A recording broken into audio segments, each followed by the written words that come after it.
I'm so excited today to have Gittel, and she's going to be the first person to be in the Five Timers Club on the Arthritis Life podcast. This is your fifth time. Welcome back. How exciting. Thank you for having me.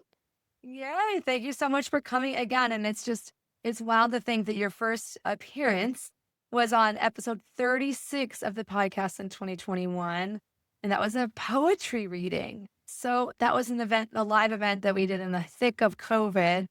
And then episode 63 from Overwhelmed to Confident, which was with Camille, our friend, who was at that time called the Rheumatoid Arthritis Roadmap, I believe. It's 2022. And then 2023 did your first solo episode, What's in Your Coping Toolbox, and Overcoming Ableism and More. 172, Redefining Thriving, where we had a group discussion about the Rheum To Thrive program. Oh, that one was great. We all got to just gush about how meaningful and impactful and powerful and everything this group has been for us. I love that episode. That's a good one. I know. I need to listen to it again. It was so great. Well, and today we are going to be talking a lot about mindful social media use and how we find balance in that. But just to do a quick introduction for those who might not have listened to those previous episodes, where do you live and what is your relationship to arthritis? All right. I'm going to try to make this brief, but I make no promises. I currently live in Southern California. I live with my parents in Lake Elsinore. My two major diagnoses are Crohn's disease as well as ankylosing spondylitis. And then it took me a long time to realize that ankylosing spondylitis was in that umbrella of inflammatory arthritis and what is it? Rheumatic disease. That's the one. Rheumatic Yeah. disease. Yes. All of these terms, right? Like I just learned about autoinflammatory versus autoimmune and all of these terms that I'm understanding for myself, right? Knowledge is power. But yeah, so I have those two big ones. The one that allows me access to Rheum to is the ankylosing spondylitis one. That's the one where I can relate to everyone. But we all have a lot of GI issues as well. So, Crohn's helps me relate as well. And let's see, that I've had health issues since I was like 15, but I didn't get formally diagnosed until I was 30, which I do feel is kind of common around 30 to get diagnosed for some reason. And then I am managing my diseases through biologics and DMARDs and more vocabulary that I had to learn, right? So right now I'm actually on the biosimilar for Remicade called Brenflexis, and then the DMARD methotrexate, which you helped me when I had to switch from oral to injections to the moral support and solidarity to inject myself with the methotrexate. Yes, that's a big transition for people, their first ever self-injection. So I applaud you because you did yours live on Instagram Live. And that's a good example of positive social media use. Exactly. Using it for connection. Exactly. I'm like, for me, it was almost one of those things where I was like, I just need someone to, like, I need to be pushed into the pool, but I need someone to either be already there or holding my hand or something. I can't do this all by myself. And having you be there, someone that I felt was my guru because you're the founder of the support group and also because you do so many methotrexate injections on your Instagram profile and stuff that, like, it felt like, why not do it with a pro, That was awesome. Yeah. No, I was very proud of you. I know you've had very many ups and downs over the years, and you're also, I've said a lot in the past about the Rheum To Thrive. I call it an educational support group program or a self-management program.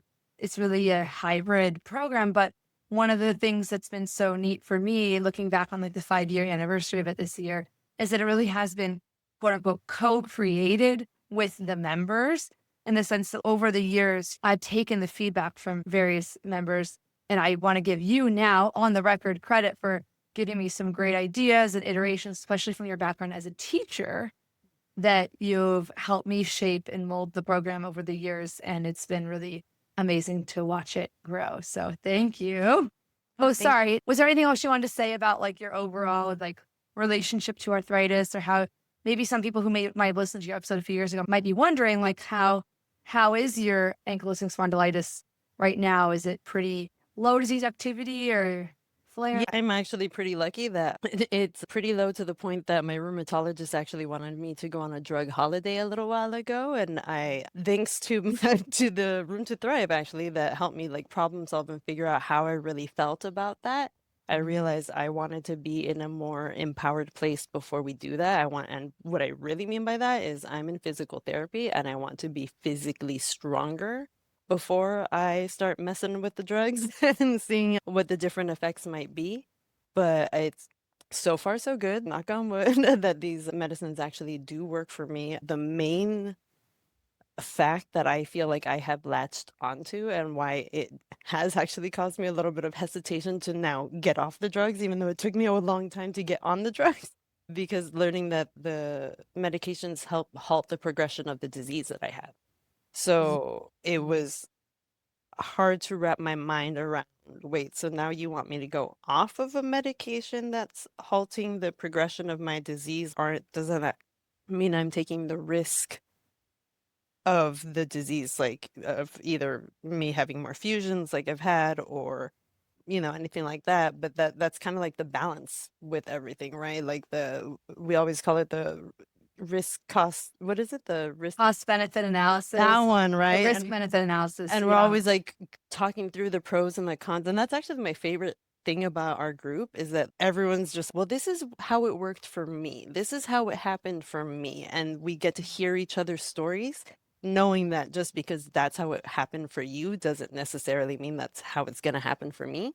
But it's also good to know just these are the different possibilities of things that could happen. And so that I feel has been extremely helpful to just feel, I'm going to use that word again, to feel empowered in my decisions, right? To feel, okay, this is what I'm doing and this is why I'm doing it, not just because the doctor said that that's what they wanted for me, but because this is what I want for myself as well, you know?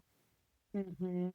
I love that. Yeah. And just for people listening, it who might be going through something similar, it is possible that people who get into a state of remission on their medications, I don't think that most of the rheumatologists I've learned from don't exactly understand how or why, but sometimes people need to stay on the medications long term because every time they try to wean down, their body immediately starts flaring up again. But other people, they're able to wean down on the medication and sustain that remission, even either on lower amounts of medication. This is commonly done with methotrexate, or on the cases of the biologics, which tend to be like kind of not have a lot of wiggle room, depending on the med, they might be able to titrate down on the dosage or frequency or wean all the way off and sustain an unmedicated remission. And I think it's like sometimes the medication puts that disease, it quiets those cells that are going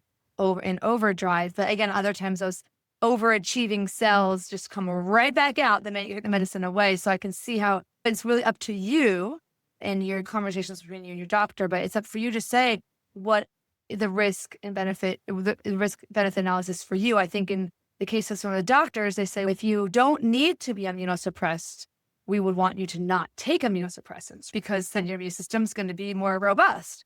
That But is exactly what my rheumatologist answered yeah, to me was. I was like, so what's the pro here? Because again, the detail that I had latched onto was the drugs are gonna halt the progression of my disease. So I was like, so what's the pro? He's like, for you not to be as immunosuppressed. I'm like, yeah, oh yeah, that would be a good pro, yes.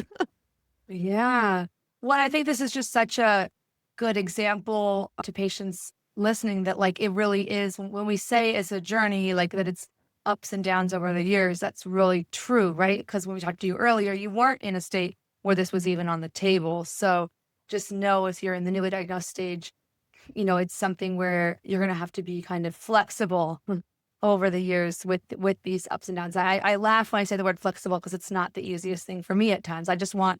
I want to just know the answer and be able to cling to it and not have it change. But apparently that's not how life works. Oh, I still remember one of my first therapy sessions being like, I just need to know when to quit and when to grit. Let me know. Am I fighting this? I will fight. Am I quitting? I will quit. Just let me know which one. And then I could do it. But it's, yeah, that's not how life is with that. Yeah, we get to that point with the group too, where we talk about like when do we accept and adapt to what's going on, and then when do we again try to go into our fixing problem solving mode. And, I know we've talked a lot in the past about solvable problems versus perpetual, which I'm sure will come up again here too. But I did want to start going into like delving into this topic of the day, which is how to use social media mindfully, or how to use social media as a chronic illness patient in a way that's going to be maybe helpful and not harmful. Take the floor. This is your time to go on your soapbox, or share All right, I know, right? Let me your just perspectives. get this over and Yeah. get my bullhorn ready. But no, yeah, it actually reminds me because it's one of the things that drew me to your group, as we know, is the acronym, right? The fact the Rheum To Thrive, and teachers love acronyms so much. And so I'm gonna bring myself back to my Miss Aguilar days in the classroom, and for me, the T in Rheum To Thrive is tools for pain and fatigue, right? And using those tools. Well, when I used to teach, I was a 7th grade teacher. I taught reading, writing, history, and I also taught health class.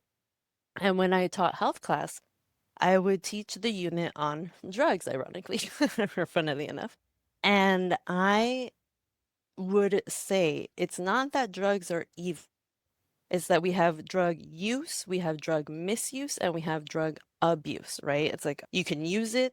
If I have a headache, I'm going to take some Tylenol, I'm going to take some acetaminophen. That is a drug that you are taking for it to affect your body, right? You can misuse it in terms of I did the wrong dosage of this, right? And especially for us, oh my gosh, how often? Like I took the wrong pill. So, yeah, okay. And then there's like abuse of it, right? Where you're just like, you're doing harm to yourself. Like this is not helpful to you whatsoever. And so using that same framing, I think about social media as a tool, right? And this tool can be used, can be misused, and can be abused just in that same way, right? Wow. I Yeah. love that framing. Yeah. So when I think about, okay, what is that tool? What are you using it for? If the first part is the use, right? Then what's the use? What is the point? What is your goal? And a lot of times, especially with social media, the goal is to connect, right? I want to connect with people. I want to know that I'm not alone in feeling this way. So I'm going to express myself, and then getting people's likes and comments and things like that let me know. Sometimes I get direct messages from people that don't feel comfortable liking and commenting, but directly message me saying, thank you so much for saying this truth like that. And I have those moments of connection with people, and those are the beautiful things that social media is for. But one person's connection is another's isolation, and sometimes social media can actually be misused or even abused in a way that ends up making you feel more isolated rather than connected. So that is also the part, because I'm like, if the goal of social media for me is to connect virtually or to have a soapbox, right? And talk about something that's important to me, then if that is the goal, then it helps me to use that tool more intentionally, right?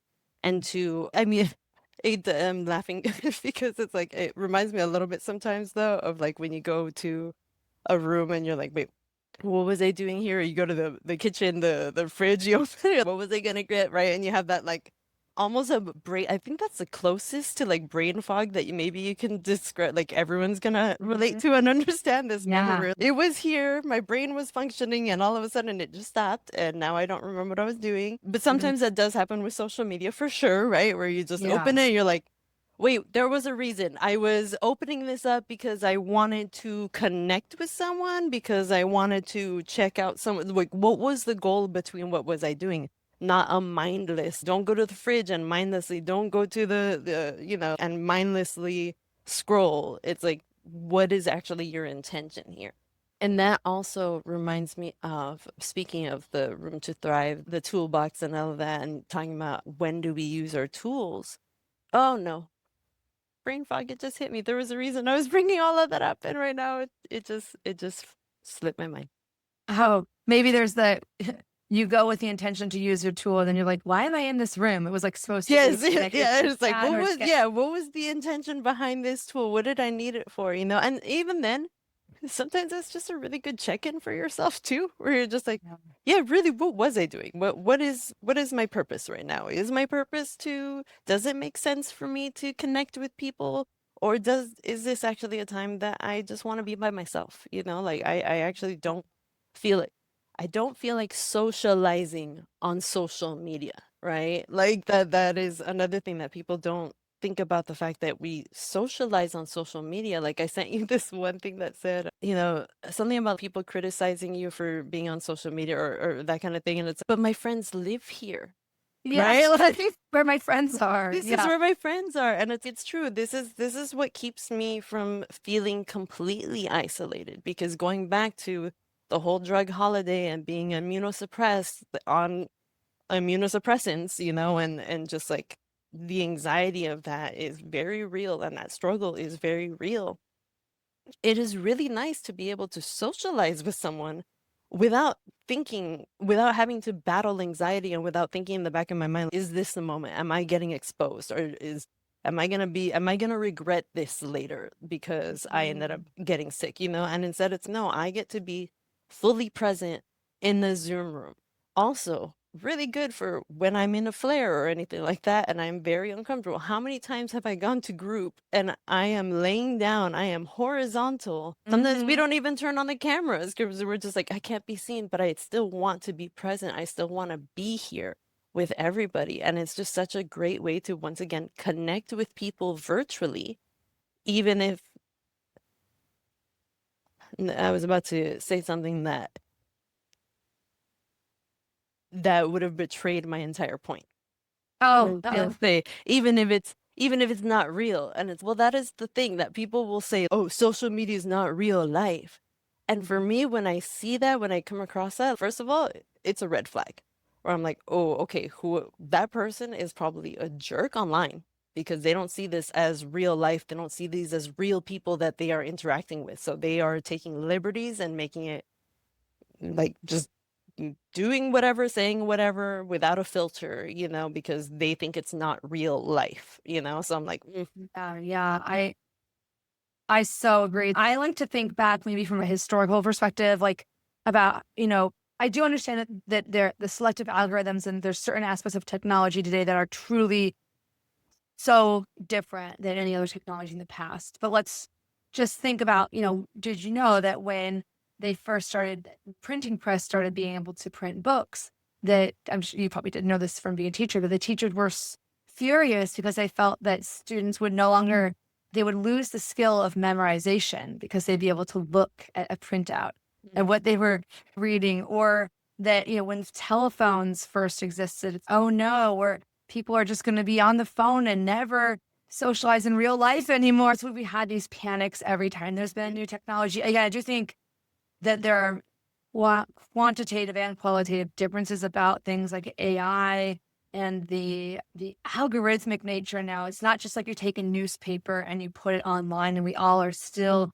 in the same container of information with the same small set of, curators of that information, yeah. problematic as they may have been. Now it's just, I think one of the things I think is the most perilous about, if we're talking about the negatives of social media as a patient or virtual environments, is the algorithms that put you into a bubble Mm. where you're only ever hearing an echo chamber of the same potentially valid information or the same potentially invalid misinformation. But you're Virtual on, environment.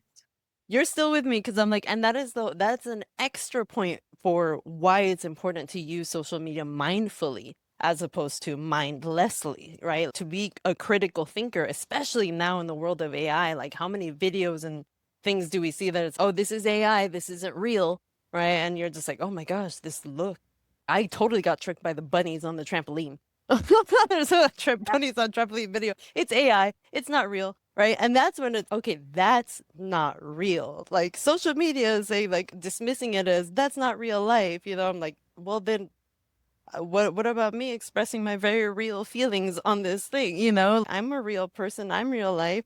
But then it's like AI is taking it the step further. No, that really is not real. That's artificial. That is the whole point of artificial intelligence. Yeah, no, I mean, somehow I figured out the bunny one, but the bunnies on the trampoline. But there's other ones where I've definitely been led astray. And that's a whole being able to the deep fakes, being able to take someone's voice and likeness, and that whole thing is just Terrifying. but at the same time, we just every one of the best things about the human species is that we adapt. We're very, very, very adaptable, and that's what we have to do.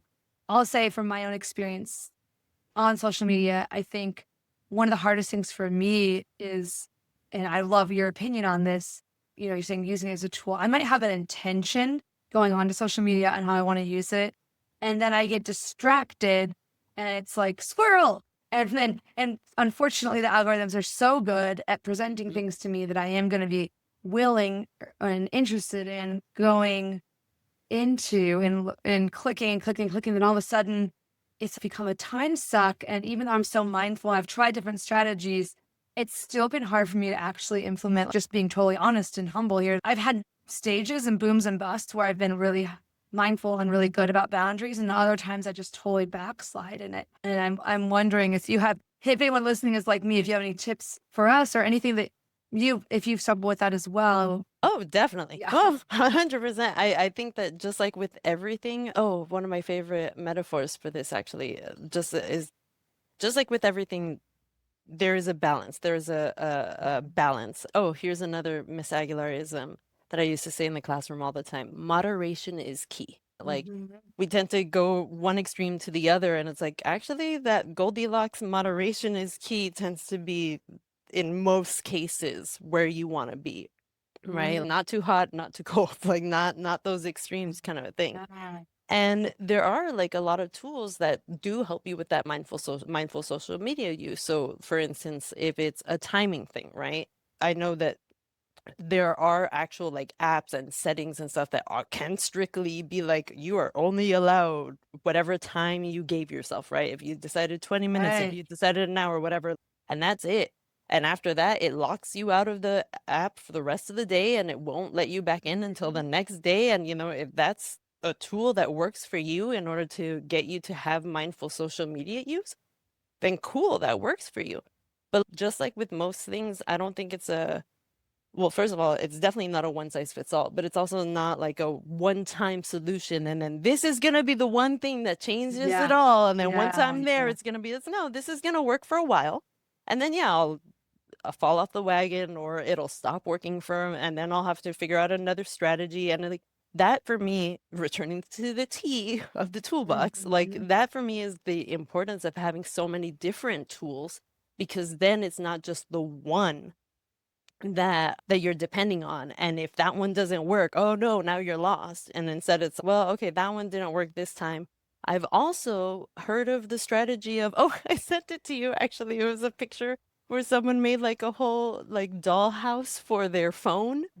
That was so cute. I was like, this might work for you, Cheryl. Because I was like, it's just so adorable. And like you decorate the room and everything, and then you tuck the phone in at night, or not even at night, but just whenever you tuck it into the dollhouse, and you're like, okay, I'm just not going to use it for a little bit, whether that next little bit is to watch a movie, to spend time with my family, to take a bath, to cook something, like whatever the case may be that you don't want to be plugged in for, that you want to escape social media for a minute, escape just your phone for a minute, whatever strategy works for you, cool. And if it doesn't work, try a new one, like that flexibility is something that I learned from our group as well, where it's, these strategies aren't going to always work. They're not foolproof and they're not going to work forever. Just these medications aren't going to work forever. What, you got lucky and had 11 years for one of yours? I had 6 years, but I've talked to people who've had 14, 16, 18 years. Yeah. And I'm like, they put me on Remicade, I think at the end of 21, and they switched me to Renflexes, but it's like the same formula basically. And I'm still going strong on it, right? Like they did antibody tests and stuff like that, which again, I wouldn't have even thought of if people hadn't mentioned that, but anyway. So I forgot the point of bringing this up. Being flexible. Actually, I love that connection that we're having to be flexible and pivot as things change. The strategy that works today might not work tomorrow. In the case of social media, a week or so ago, or maybe a month ago, I found this old relic. It was like my iPod. It was before I had an iPhone or even like a smartphone. And it was like 2010, maybe, or 2011, and I hadn't opened it since then. I plugged it in. Sure enough, it still turned on. And it was so interesting because I remember, it was just like a nice little fun. I would look at it on the bus or something like that on my way, or listen to music on the way to OT school. And it had 8 apps on it. It had mail and had a couple games and I had my Kindle. And it was like maybe like before being like, I'm failing to, and we've talked about this in the groups before saying, we talked about like organization and like staying on top of things. And am I failing to quote unquote be organized, or am I failing to manage my, tasks on my social media? Also ensure that you're not just simply trying to do too many things. If you have too many accounts or too many social media, let's say platforms that you're on, and you're like, I feel like I'm always behind because I can't respond to all the messages and comments. I don't know how really big influencing people do this, because I only, I have, 20,000 followers on Instagram. And even that felt, for me, that's a lot to manage and stay on top of. And sorry, this is now becoming about like kind of me, but point being that like, make sure that you are not, well, the first thing was pivoting and being flexible with your strategy over time. And then also, is there a way to, like, if you think about it as like organizing a home, like if you have too many things for the physical space of your house, you just need to cut some of them out. And like on social media, if you're trying to do too many different things, you're trying to like make a new video every day and make 500 friends like every minute, that's too many things. And again, and what is the goal? Is the goal for outreach? Is the goal to connect with people? How are you achieving that goal? Something else we have talked about talked about in group that fits with this right now is this idea of trying to fit the tool instead of the tool fit you. Instead of you using it, like you trying to be like, I think the example we used was like I'm gonna wake up at 5 in the morning and blah, blah, blah. It's like, you've never done that before in your life. Like, why do you think that would be the strategy that works for you? Are you a morning person? Does this even make sense for you to try, But it's like one of those things or are you almost like looking for a way to self-sabotage yourself so that you can prove to yourself that, no, see, I tried and it doesn't work. And it's like, but did you really? Because I feel like you didn't put the good faith of the try. This is like 7th grade Miss Aguilar coming on. Did you really though? Be honest with yourself here, Yeah. Like, did you go into this knowing that this probably wouldn't be the best strategy for you, probably wouldn't be the best tool for you? Or did you actually think this might work for me? This is one that actually could be doable, Yeah. And I think another thing that you brought up before we started recording, I thought you used a phrase that I think is so helpful, whether we're talking about social media or quote unquote, in-person real life interactions, is comparisonitis. So what is comparisonitis and why is it important to think about especially for people who are using chronic social media to connect with other people with chronic illness? Well, yeah, and especially with this kind of stuff, right? Where you're just like, well, so and so said that I should just disconnect and unplug, and they're able to do it, and I can't. And no. So, like, the common phrase that you hear is comparison is the thief of joy, and for me, personally, that always made sense in terms of not comparing myself to other people, because it's like, well, yeah, we're living completely different lives with completely different experiences, like, why would I expect us to have similar? It feels apples and oranges to me, And so for me in the past, comparing with my past self was the motivational thing, right? Oh, look, past me wasn't able to do this even a little bit, but look at present me, look at my trajectory, I'm growing. And when your progress tends to be linear and that kind of thing, it's motivational. But I often will come across things like, be grateful for what you're going through now because one time once this was what you wished for or whatever. And I'm like, I promise you this is not what I this chronic illness life is difficult, and if I had a say in it, like, it would look very different than what it is now. But so, like, for a while, the thief of joy was even just comparing with my past self, right? I used to be able to do this. I know what, from like an aging point of view, I think that people will relate to this as well in terms of, oh yeah, I used to be able to like twerk down to the floor and like to the windows, to the walls and all that stuff, and now I can't. Yeah, we're definitely we have that similarity and we can relate on that level, but it's also just, it's a whole different boat that you're in when the reason for your changes is not something that you signed up for. It's not like a decision that you made, you know, it's not you just made a beautiful reel about this, actually. It's not your fault, right? Like us getting sick is not our fault. Like, even though for me, I'm like, oh, this, I know that song because that one for me stems from an illusion of control, where I'm like, well, if I'm the one that broke it, then I should be able to fix it, right? That's how it works. But it's no, unfortunately, sometimes bad things just happen, you know, it's not that, because that's the other cliche you hear a lot, right? Everything happens for a reason, and it's I'm trying to find the reason, and it's well, the one that I've heard instead is like, turn your pain into purpose. I'm trying to turn my pain into purpose, but that doesn't mean that there's a reason for my pain. You get me? Like, Exactly. And just because there was a reason for something to happen doesn't mean that you had any control over stopping that thing from happening. There are risk factors for cancer. You can do everything that you can to not fall into those risk factors that are under your control. You know, unlike genetic predisposition, you can not smoke and you can, you know, work out, whatever, but people still are going to get cancer. The sooner you can accept that, the better. And I think that's one thing, that reason that, you know, again, talking about social media can be a tool for good or for evil, and we're trying to use it for good, but you know, that in a way it can remind you, it's a vehicle for people to remind each other of that perspective. And the thing that I just saw a video yesterday, I have to send this to you. You and I have the love language of sending each other memes and interesting videos. And I just saw a great one. It was a wheelchair user, and I'm going to try to quote it, but I will put a link to it. And I know I saved it, so I'll find a link to it. It was an Instagram reel. And this guy is about I have to just explain. So quad if you're a wheelchair user, quad means all four of your limbs are involved, quote unquote, in some way, or usually that means, usually not always, it means that your legs are totally, you know, you can't move your legs, but you can move maybe some of your arms, or you can't move your arms at all. Para means you're paralyzed just usually at the waist, and you can't move your legs or feel your legs, but you can move your arms and feel your arms. Because you see people with, you know, adaptive sports like basketball, quote unquote, wheelchair basketball, where they're like, whoa, they're moving their core, they're moving their trunk, they're moving their everything except their legs aren't moving. So what the guy says, he goes, quads wish they were paras. People with all four limbs involved just wish they only had two limbs involved. Paras wish they could walk. Walkers wish they could run. Runners wish they could be bodybuilders, and bodybuilders wish they could be God.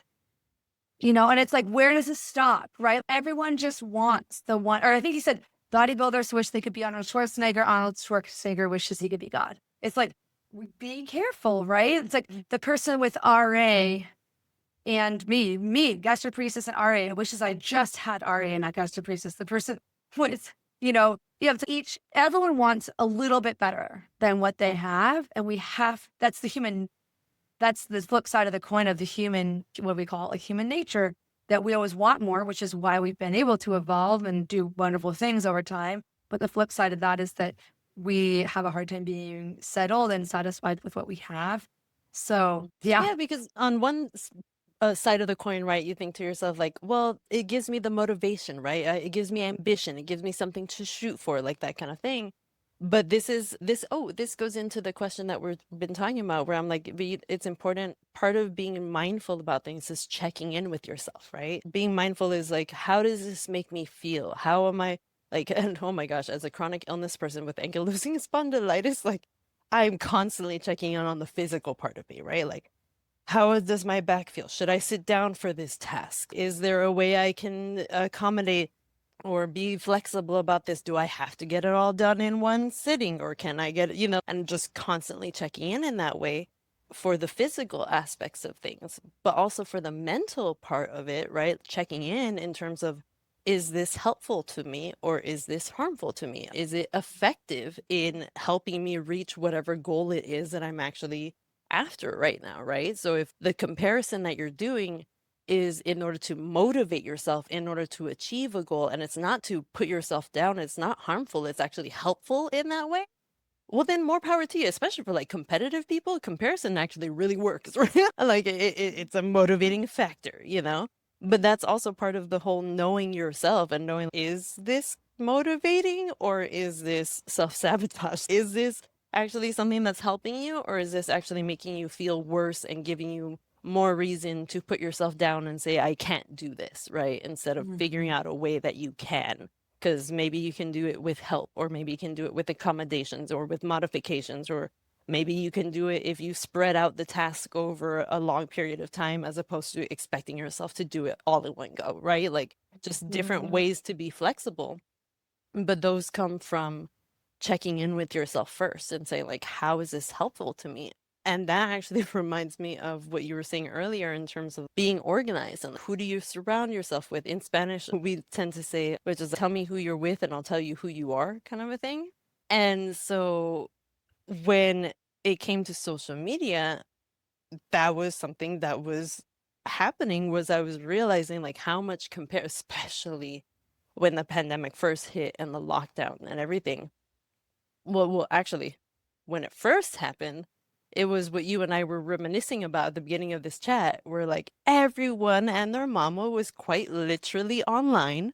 And there were just so many options of things to do online. We could play games, we could do dance parties. There were just so many different ways to connect virtually, right? Because we could not connect in person and we needed, wow, did I finally understand the difference between social and emotional health? Because in my head, those two used to be grouped before and it was social, emotional health. And now it's no, no, no.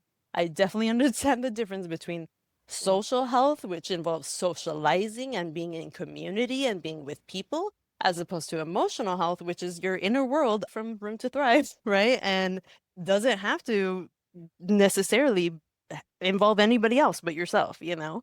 But they co-influence each Yeah. other. If you're more hypersocial like I am, Yeah, that kind of thing. and Yeah. you're like, I was thinking about that. If you're more extroverted, then potentially, maybe it's my personality, not just extroversion, but my attunement to others and my desire to feel harmony in all my social relationships, then those social relationships are really important for my emotional health. Whereas for other people that maybe value feeling more independent and I'm not going to be affected by the people because I'm my own island. And that's again, I was jealous of people like that because I'm like, I wish. And So that's the thing. I'm like, if that works for you, if that's helpful for you, if the yeah. idea of being your own island gives you relief, gives you like energy, gives you like empowerment.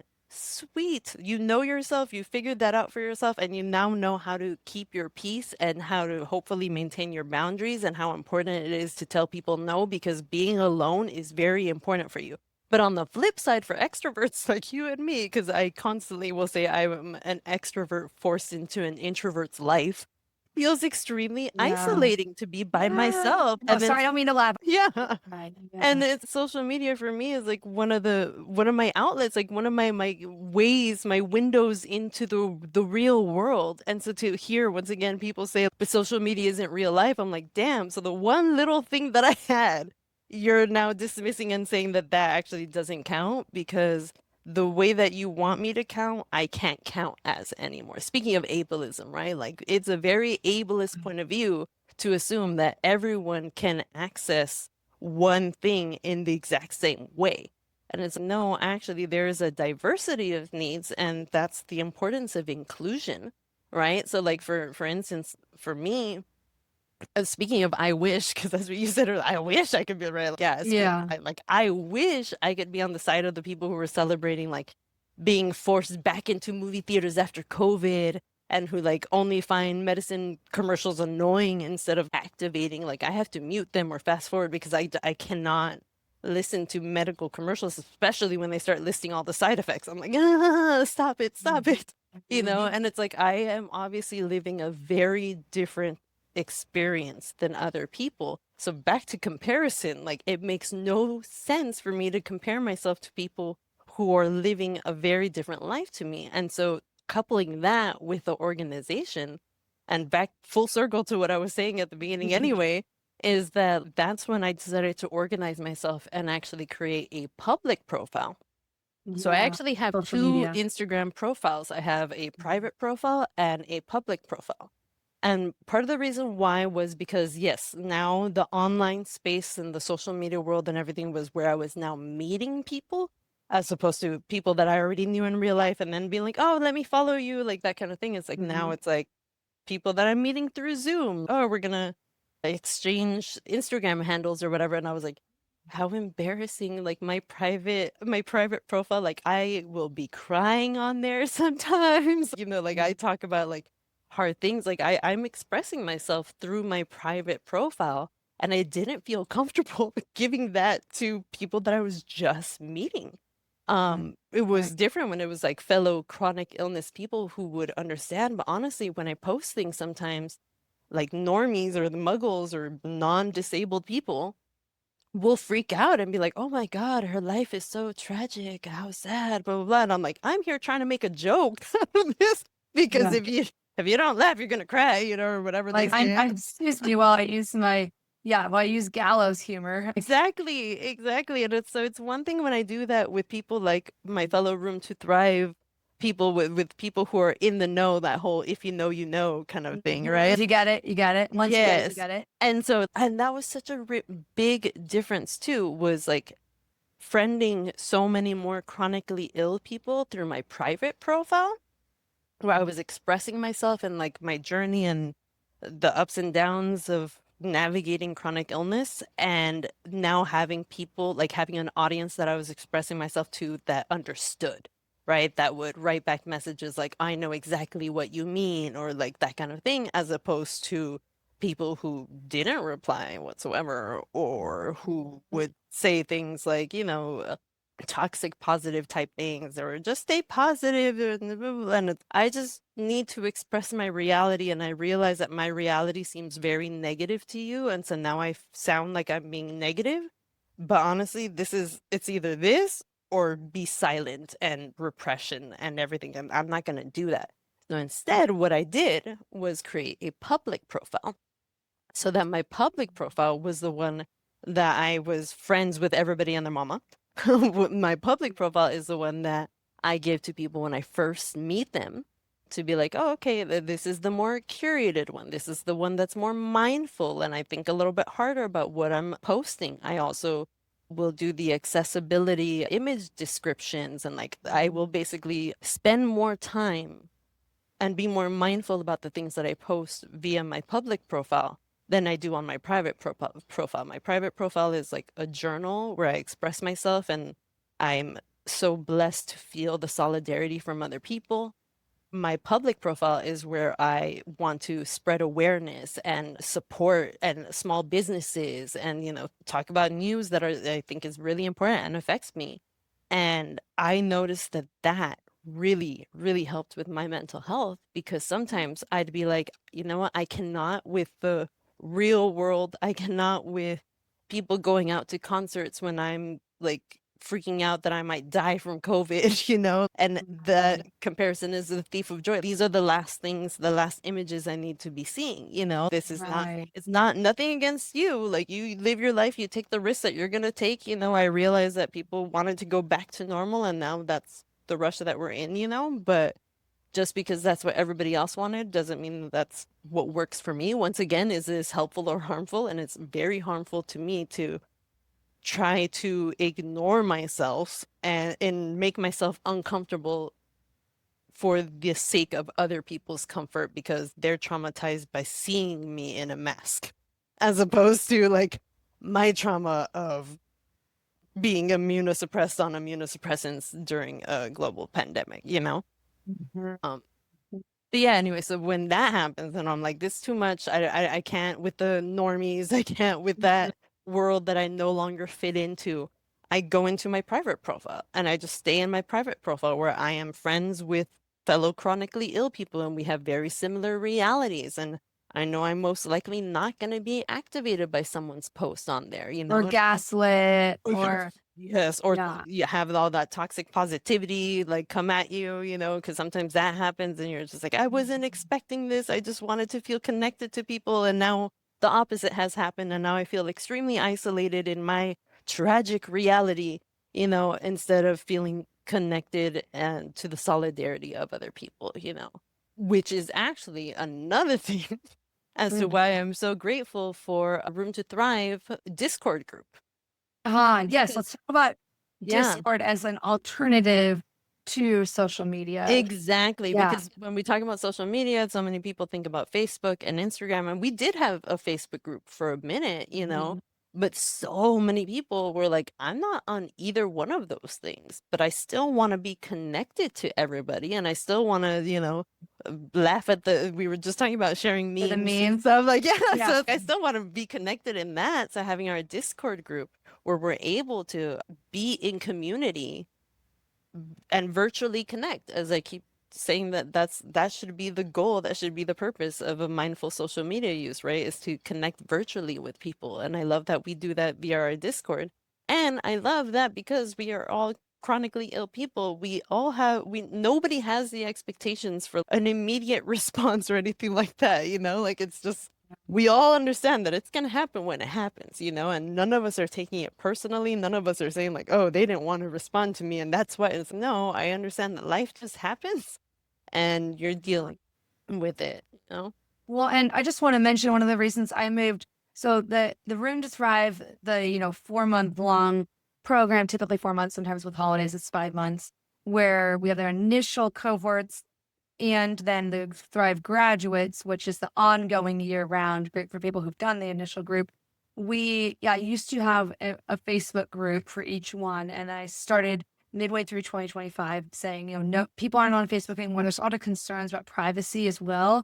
So Discord is basically like a private online, you know, they say it's a dedicated online space akin to a virtual clubhouse where groups of people with shared interests can communicate and interact through text, voice, and video channels. And so it's still private to the people you can still make it private, just like there's a quote unquote private Facebook group. It's just a lot of, it's been a lot. It's also a lot easier to organize, like as almost like a discussion board, because we have the Thrive outline of the different topics where we can say, okay, here's something I learned about this week, like tools for pain, tools for fatigue, or relationships and social life. Let's vent about this. Or, here's a badge I acquired today, my chronic illness badge.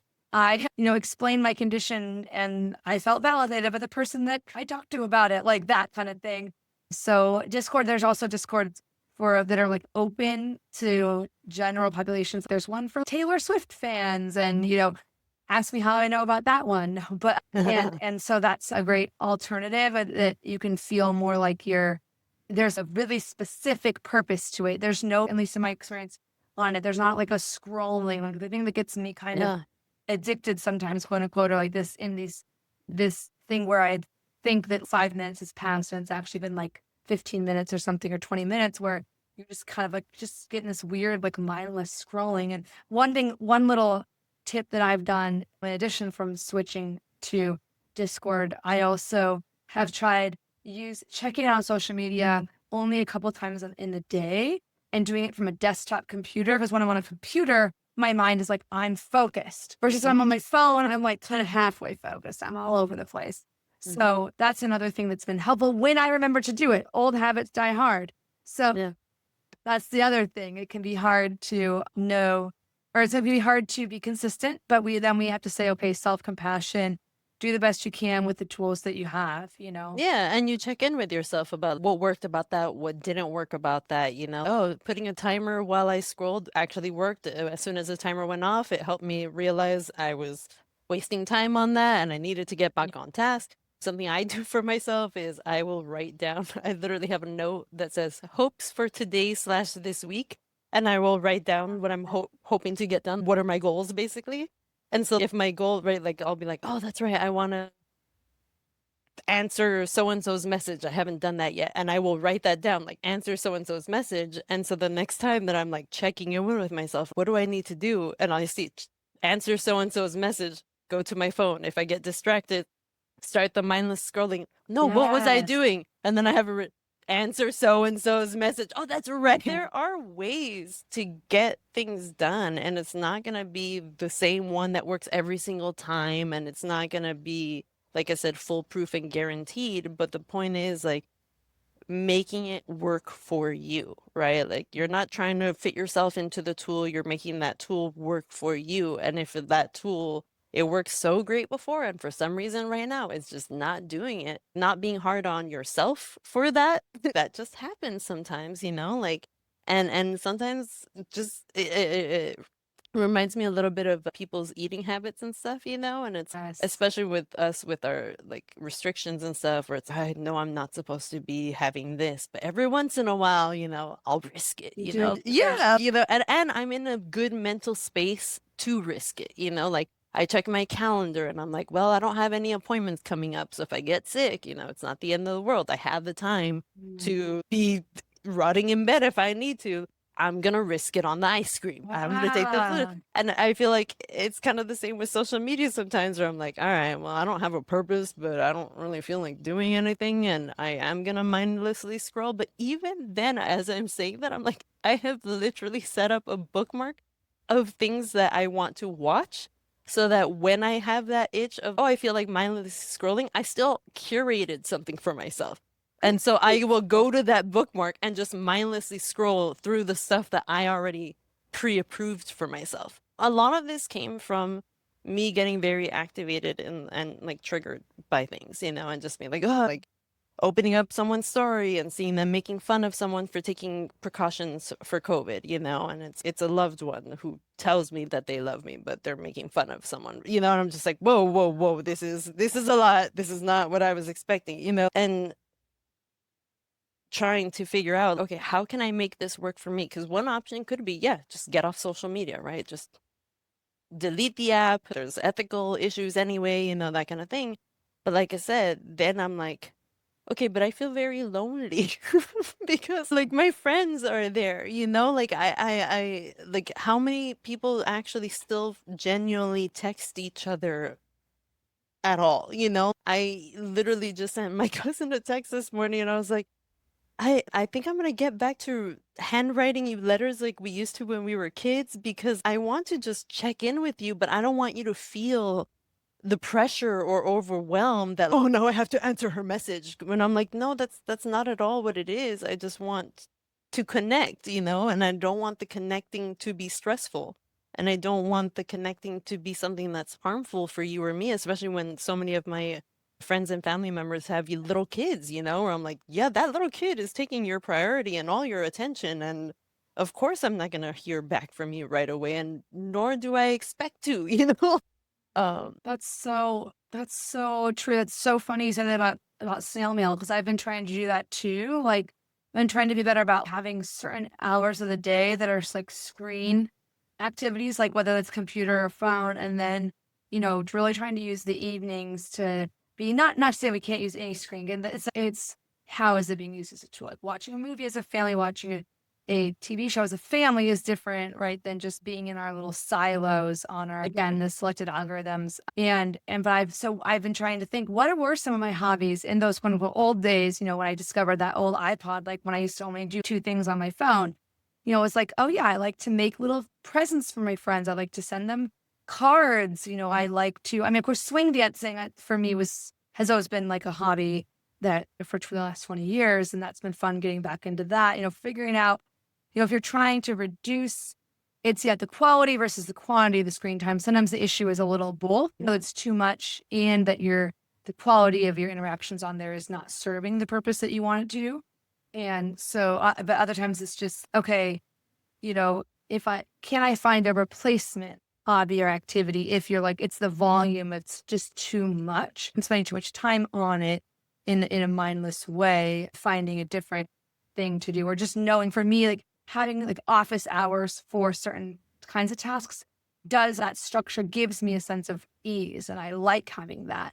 Other people might, like you said, it's all about whether it's helpful for you. Other people might feel boxed in and they want to be able to use it when they want. So exactly. It's like, how does your brain work and what makes the most sense for you? And what makes sense for you is not necessarily going to make sense for me, just because, oh, I found a way that really works for me. So now I want to tell everybody. And it's okay, well, that might help some people, but other people, that might not work for them at all. And that's yeah. not to say that they're not trying. That's just means it doesn't work for them. And they'll hopefully find a strategy and a tool that does.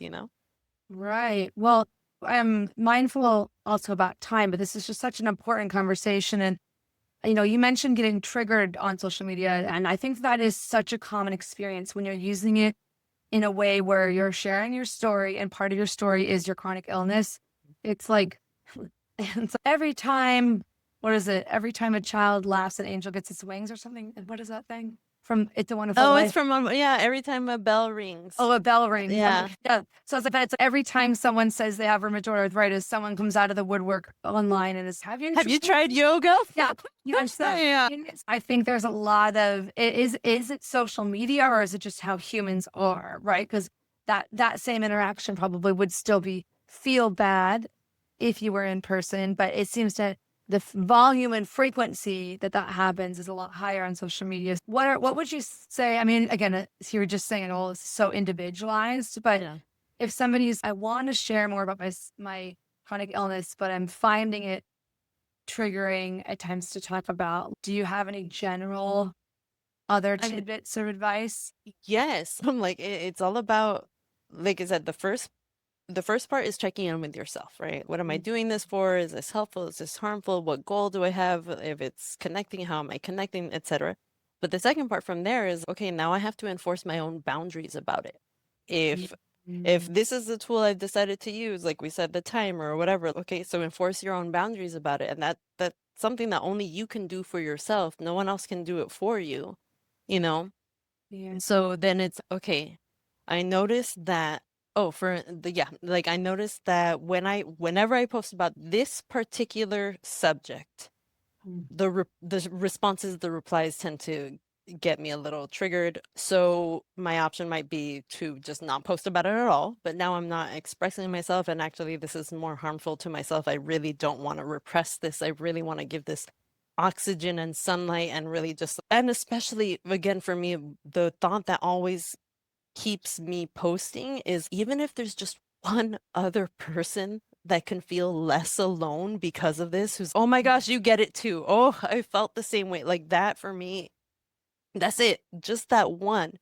So I'm like, okay, so what can I do to make it work for me? So one option that I'm thinking to myself is I might turn off comments.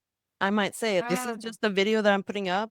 And I might even write in the captions, no comments are necessary. I really just wanted to get this off my chest kind of thing. Or I mm, might even be very specific about the kind of comments I want, right? So maybe not turn off the comments, but say only looking for comments of a solidarity nature. Please keep unsolicited advice to yourself, like that kind of thing. mhm. And then the second someone crosses a boundary, delete that comment, right? I don't need it. I don't even need to read it. I don't need to see it. I don't need to reply.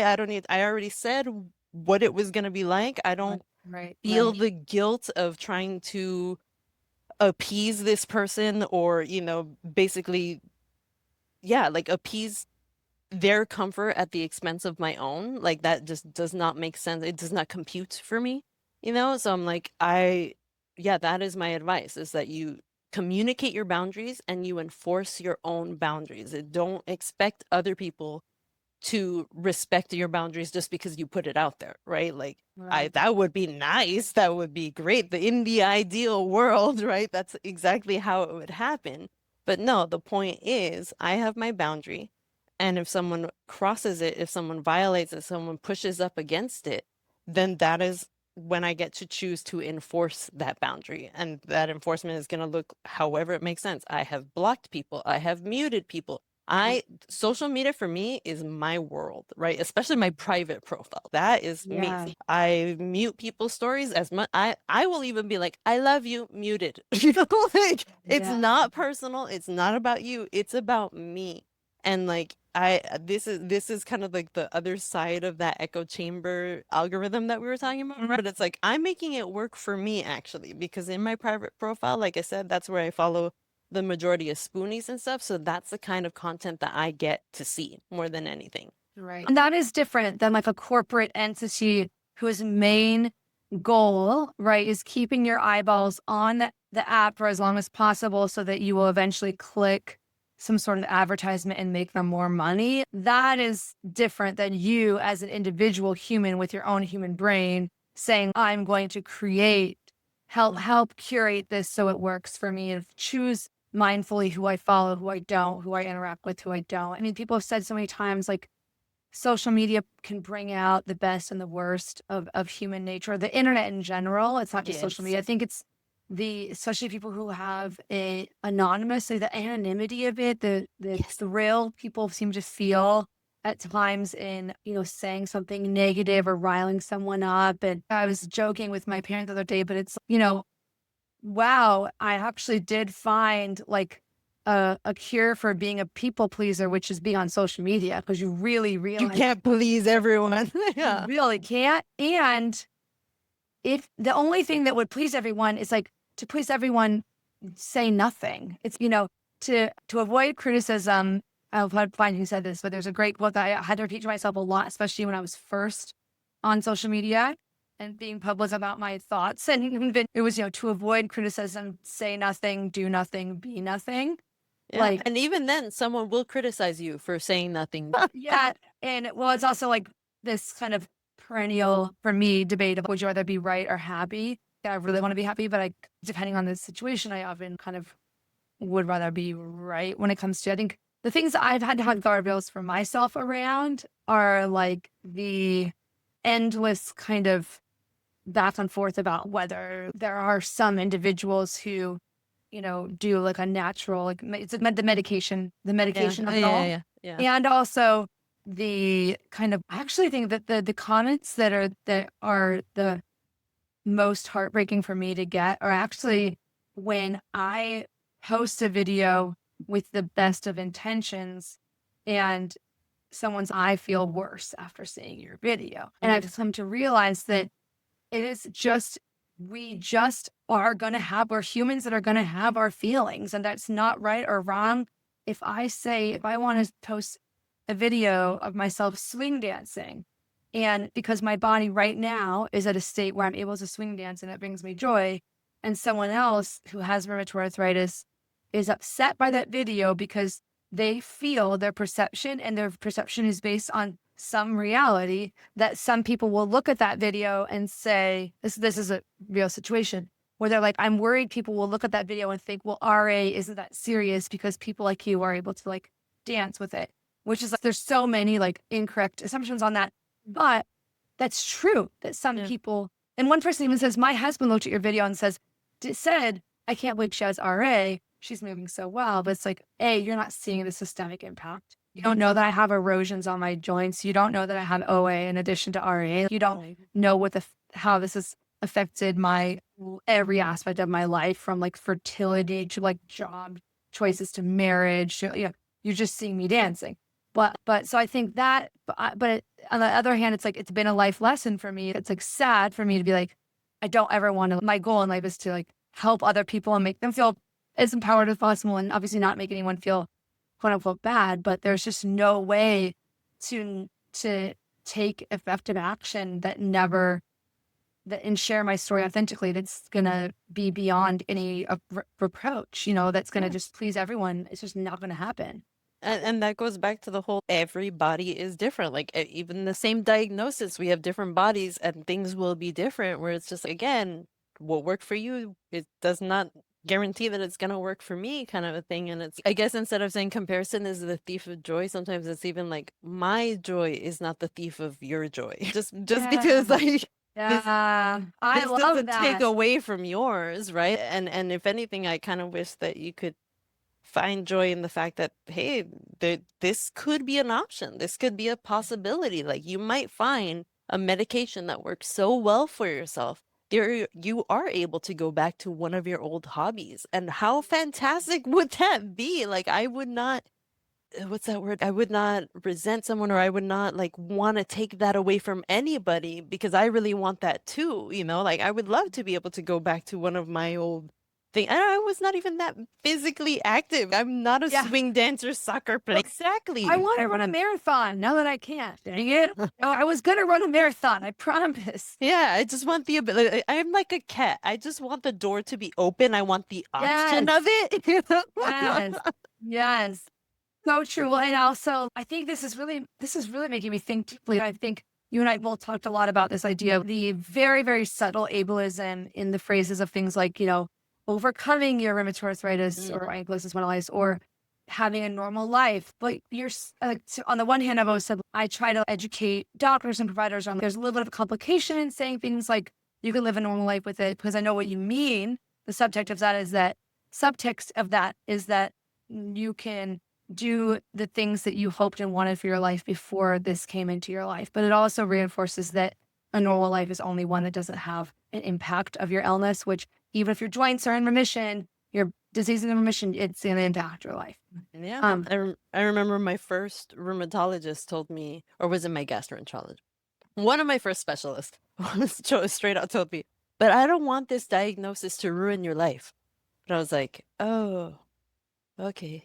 No, like I wasn't really imagining it would, but now that you say it will, maybe. Yeah, I didn't realize that was an option here. I'm living life as best as I can. Like I'm just dealing with it, I didn't realize that ruining was a possibility, even that I need to fear. No. Or they'll say things like, don't worry, not nearly as many people are, have extreme deformities that require, wheelchair assistance as they used to. And you're like, oh, well, I didn't even know what? Yeah. Or what was it, like a few months ago, I finally invested in it's not a wheelchair, it's a companion chair because it's not the kind where I can push myself or roll myself, I guess. It's the Yes. kind where I need someone to be pushing me. But the point is I finally have one. I used to always rent one whenever I went to places like Disneyland or things like that, Right. was going to be a lot of walking. So yeah, so I finally got one, very excited for it. And yes, I'm very excited. And Very again, excited. this is probably a very good example. Very excited for it on the private profile. Everyone's excited for me. Everyone is like applauding and so happy for me and blah, blah, blah. But then you have sometimes even doctors be like, oh, don't give up and use a wheelchair. And I am not giving up by using a Wow. wheelchair. And the fact that that is the mentality that you have speaks volumes to me about the internalized ableism that's in there, because I had to deal with that a lot too, right? And not thinking to myself that just because I'm finally investing in mobility aids like canes, like I have a cane with a seat, I have that companion chair now, like I got a walker, so many different things, was not me giving up, Yeah. or like giving into this disease. And, but it was me accepting and saying, hey, my quality of life could actually be a hell of a lot better if I accept the fact that these tools, beyond being necessary for me, actually make things very possible for me. Like the reason I got that chair was because we went to Vegas and there's no way I would have been able to do all that walking that was necessary for Vegas. But because I had that companion chair, we were able to do the entire strip, and not even have to take breaks because I was seated the whole time. And for me, I'm like, this is awesome. I'm celebrating. But like, seen through the eyes of ableism, it's, oh, how sad and how tragic. Then, yeah, I think, it's if you think of the analogy of glasses, they don't say, oh, she had to resort to wearing glasses. Oh, so sad that It's she so wears glasses. Yeah. Yeah. But I think that the thing that makes it complicated in rheumatology is that there is this elusive idea that's hanging over every patient, which is that we can get them into remission, and they can live a unencumbered life where I like to say, if I didn't have rheumatoid arthritis, my life would be easier. If everything else in my life was the same except rheumatoid arthritis, like I don't. And it's funny because I've literally been in the middle of making this point in past interviews where I'm the interviewee, kind of. I mean, and the people are like, no, but your life is. I'm like, no, I'm trying to make the point that they're like, no, but your life wouldn't be easier because I'm like, no, if there is a thought experiment where my life is exactly the same as right now, I'm married to the same person, have the same house, and all you change is I don't have rheumatoid arthritis. That is just, we don't need to overthink, but we also don't need to underthink. Like, this would be easier. Yeah. I wouldn't need to deal with insurance. I wouldn't need to deal with vacations. I wouldn't need to think about all the time. What am I going to do to manage my, to conserve my energy, manage my energy? Can I tolerate going to this or that? Like with regards to some of my side effects of like being out in the sun. The number of appointments you have to go to. Yeah. Imagine having all that time back. Meaning that I don't recognize that my life would be easier if I didn't have rheumatoid arthritis, but I wouldn't say that necessarily it would be intrinsically better. No. Because that's the ableism of saying it's Yeah. better to not have it I than just want to point out I something don't though. think. Yeah. Out of everything that you just mentioned, not one of them was actually the physical symptoms of RA.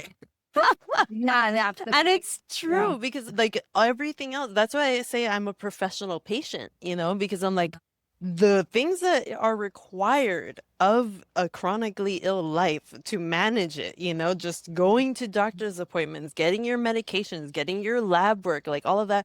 That's not even to say then the physical symptoms of it, the fatigue. How much easier would it be if we weren't dealing with fatigue, with nausea, with chronic pain, right? Like, Yes. Yes. yeah.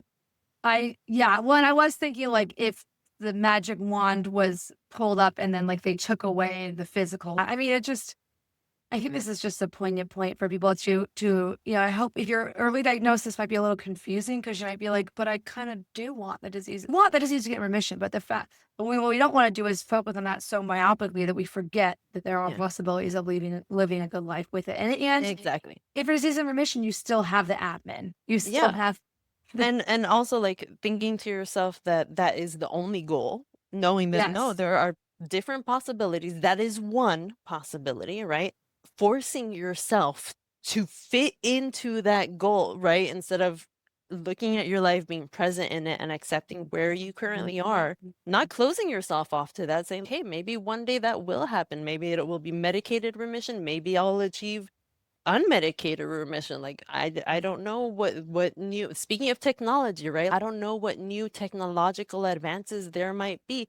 I mean, I was a lot more optimistic for all the research and but we won't get into that. But like in the future, maybe hopefully when we get back to all the research and everything, my parents and I are big believers in clinical trials. Not only is that helping with learning stuff that we need to know about ourselves and our bodies and how they work and everything. I love the fact that they track you so much more diligently than my experiences have been in doctor's offices where you only get like 15 minutes with your doctor and then a follow-up every 3 or 6 months or Yeah. whatever. It's no, now I have to check in with my clinical trial specialist person who is asking me TMI, but is asking me like what kind of bowel movements I was having, It's like Yeah, no, the it's like level skeleton of research. tracking, yeah, is like, yeah, that kind of thing. You're like, all So, right. yeah, and so like hearing that my dad's trial might be canceled because of lack of funding and stuff like that, it's oh, this is painful. But the point is that who knows, because of all these trials, because of all the technological advances, because of everything, who knows what possibilities are going to be there for us in these diseases, like I always have my fingers crossed for a cure, but I'm not holding my breath for it, and I'm not holding my life, and I'm not like waiting for that time to begin on this. Kind of again, full circle what we were just talking about, where it's okay, you're gonna find one tool and it's gonna work, and it's just gonna be the one that you use and you get to use forever. No, Right. that's not how it happens. And I'm not gonna wait until a possible cure that's in the horizon at some point, and I'm just gonna hold off life until that happens. No, that doesn't make sense either. Like I need to Yeah. be accepting of and be present of my life right now with the goals and the hopes of a different future, right? Yeah. But that's taken me a long time and a lot of therapy to get to. Yeah. I mean, 100%. And just, I'm not going to go through all the rapid fire questions to start wrapping it up. But I mean, I think that's a beautiful message to share with a newly diagnosed patient.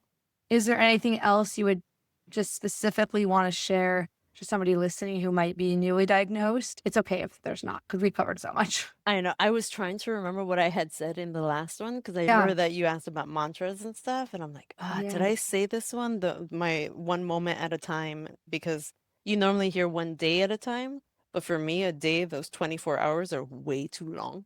When So you're for in me, it's pain, like 24 hours is a long time. it's a long time. So I'm just Yeah. like, no, no, no, one moment, and I get to define that moment however I need to. So if that moment is the next 3 deep breaths, then one moment at a time. And if the next moment is just one deep breath, that's the moment I need to live through. I need to survive, and like that's what I'm going. But one moment at a time, and I get to define the moments as it needs be. Yeah. I'm looking. And that is you Is did. that the one I used? Yes, because I Luckily, I love have that one. transcripts for those of you listening that, Yeah. that don't look at the website, All right. arthritis.theenthusiasticlife.com. Well, in that case, I will stick with the other theme of our episode for today and just say that remember that everybody's different, as in every body is different. And just because you have similar circumstances or even the exact same diagnosis as someone else, in no way guarantees that you're going to have the same experience with that disease as someone else. Yes. Right? Yeah. So, That's so true.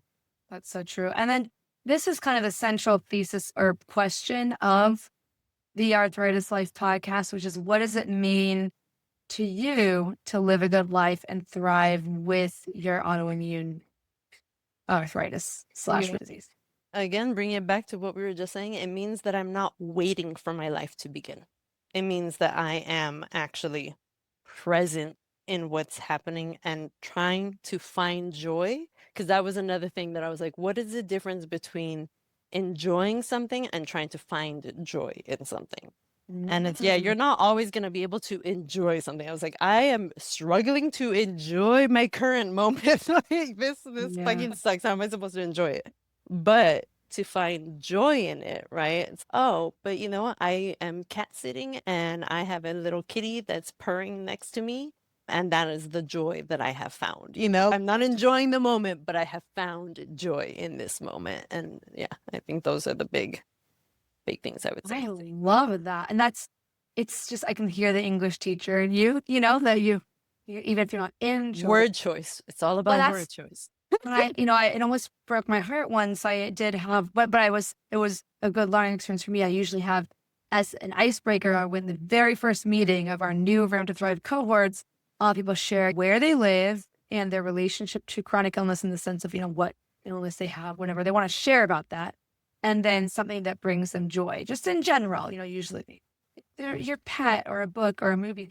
And there was one cohort where someone was like, just I'm having a hard time thinking of this today about what brings me joy, which is just, it's just that is a valid and hard place, to be. But I do think it's a good practice to always see if we can find a small pocket of joy, even in the hardest times, or maybe downgrade from joy. Maybe make it a more, maybe joy is too aspirational at the moment because your life is, it's just too rough right now. Maybe think a small moment of peace or a moment of happiness or a moment of, something that, What's something that's easier for you to accept at this moment?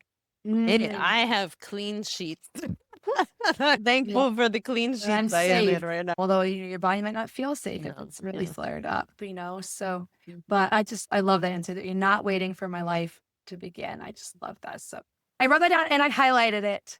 Well, that's something that came to me because of this group, man. Because again, like my big struggle at the beginning with my therapist was like, when do I fight? When do I, just accept things or give in or give up? Like even just figuring out the difference in those terminologies was really difficult for me.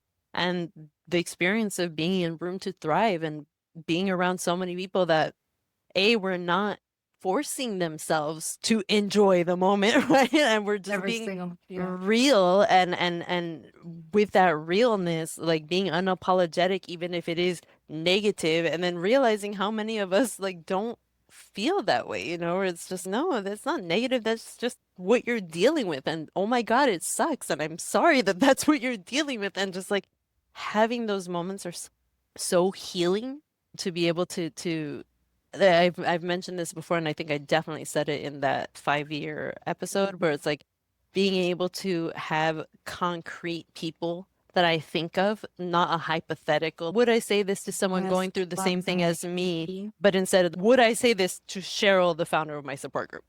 And most of the time the answer is no, not in a million years. Why would I be telling for Cheryl self-compassion, whatever? if you're saying something self-critical. Or yeah, where it's just like, why are you being so negative? Would I tell that to you if you were like telling me about something hard that you're going through in your life? No, no, I would not. Like, No, yeah, I yeah. love that. I love that. Well, you mentioned your public profile. Can you share what that handle is? Yes, it is my first name, which is Gittel, Gittel.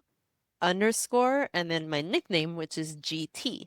And I'm fine with either one. People can call me Gittel or GT. It's up to you. Up to you. Well, this has been so great. I knew we said at the beginning where it was going to fly by. And I know we both did our self-care. Like you took a nap before recording, which thank you. And we also postponed this. And we postponed it 2 times. Twice, yeah. Because we were making this work for us. We were not forcing ourselves to work at this. Because trust me, if we had done this the first time, this would not be what would this energy, this being able to articulate myself would not have been possible. Last week, when you weren't able to, I was in denial that I was normal people sick, but I was getting sick and the symptoms were hitting me hard. And so I ended up napping most of that day anyway. So again, this would not have been what it would have been 2 people who were forcing themselves to be part of that interview because we had already postponed once. And why would we postpone again instead of just being realistic about it and saying, yeah, we need to postpone once more. And now we had a fantastic conversation. Yeah. For using our strategies. No, it is really hard. I have a hard time rescheduling things because I just, feel guilty or whatnot. But thank you so, so much. And for those of you listening, make sure you check out the YouTube video version of this conversation if you want to see us talking in real time.